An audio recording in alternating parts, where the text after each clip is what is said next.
पवित्र कथा की महिमा सुनाते सुनाते सूत जी महाराज ने कहा कि क्वा सुधा क्वा कथा लोके क्वा काचः क्वः मणिर्महान् ब्रह्मरातो विचारैव तदा देवांजहासः। कभी तुलना नहीं हो सकती देवियों गंगा जी की जल से, नाली के जल से उसकी तुलना नहीं हो सकती। मणि और कांच की तुलना नहीं हो सकती। कथामृत और सुधा की तुलना नहीं हो सकती। कथा तुलनीय भगवान की कथा। क्योंकि बहुत सारे लोग हैं जो स्वर्ग की बड़ी महिमा गाते हैं, स्वर्ग जाना है, स्वर्ग जाना है। भारत के लोग तो जूतियां भी इसीलिए दान करते हैं कि कहीं स्वर्ग में नंगे पैर ना चलना पड़ जाए। स्वर्ग की इतनी चिंता। और स्वर्ग क्या है? तुम्हारे बटुए में अगर नोट हैं तो 5 स्टार होटल की व्यवस्था तुम्हारे लिए प्रस्तुत है।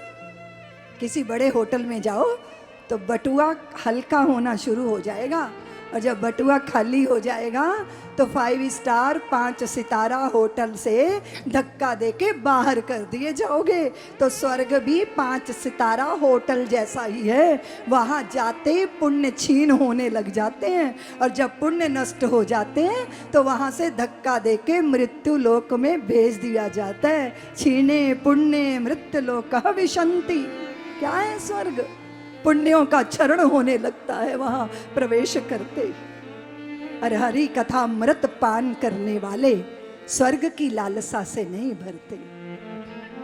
वैकुंठ वो स्वर्ग वो तत्त लोकों की कामना नहीं करते। वो तो श्री हरि के चरणों के मकरंद का पान करना चाहते।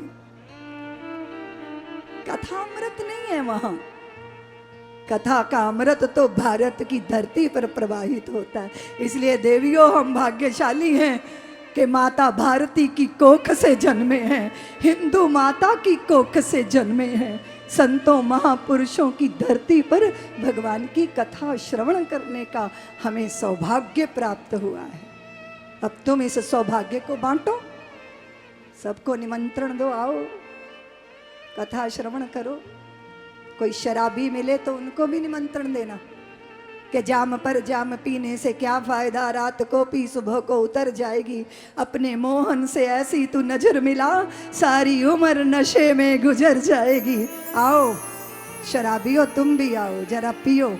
अंगूरों की ढली तो बहुत बार पी है, आत्मा की ढली पियो। जिंदगी के अनुभवों की भट्टी पे ढाल के पियो। पीने के बाद कह उठोगे नाम खुमारी नानका, चढ़ी रहे दिन रात। ये ऐसी मस्ती है जो बेहोश नहीं करती, होश में स्थापित कर देती है।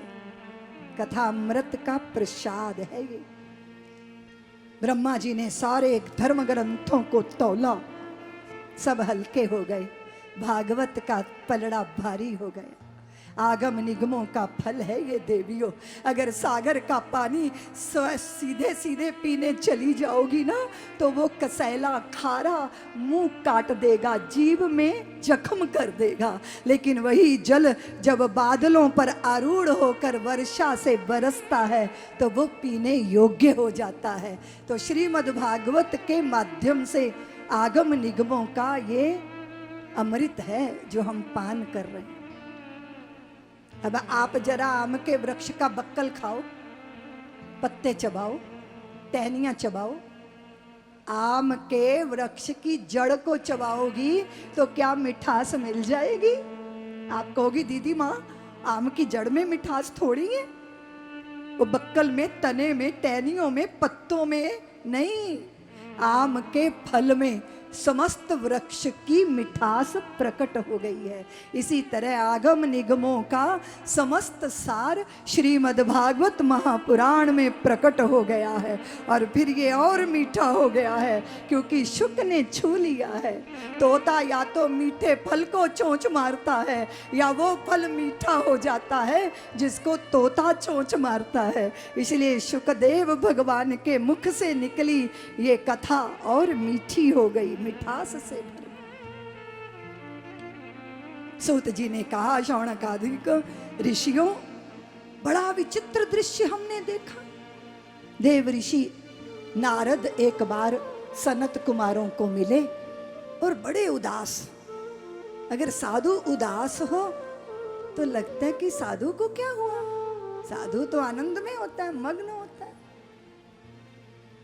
अगर पता चले कि साधु जो है डिप्रेशन की दवाई खा रहा है तो लोग कहेंगे भैया साधु को किस बात का डिप्रेशन।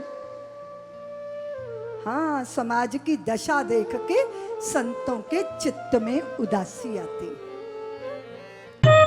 सब्सक्राइब करें साध्वी ऋतंभरा जी के YouTube चैनल को और हमारी वीडियोस को सबसे पहले देखने के लिए बेल आइकन को दबाना ना भूलें।